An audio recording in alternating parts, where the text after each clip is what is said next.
உடைத்து நொறுக்கி அம்மா அனைவருக்கும் உணவு பரிமாறினார்.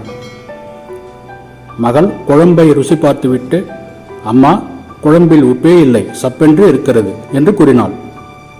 அதற்கு அம்மா, இல்லையே, நான் சரியான அளவு உப்பை குழம்பில் போட்டேனே, எப்படி சுவை இல்லாமல் போகும் என்று கேட்டவாறு ஒரு கரண்டியை எடுத்து குழம்பிலிருந்து கரையாத உப்பு படிகங்களை எடுத்து, பார்த்தாயா நான் எவ்வளவு உப்பு போட்டிருக்கிறேன் என்று கூறினாள். அதற்கு அப்பா, சரிதான், ஆனால் நீ குழம்பில் போட்ட உப்பு தன்னையோ தன் வடிவத்தையோ இழக்க விரும்பாத போது எப்படி கரையும், எப்படி சுவை தரும்? அது உருவாக்கப்பட்டதே தன்னை இழந்து மற்றவருக்கு சுவை தரத்தானே என்று கூறினார். நாம் உடைந்து எளிதில் கரைந்து மற்றவர்களுக்கு சுவை தரும்போதுதான் புரிகிறது காலம் நம்மை உடைத்து நொறுக்கியதிலும் ஓர் உன்னதமான நோக்கம் உண்டு என்பதை.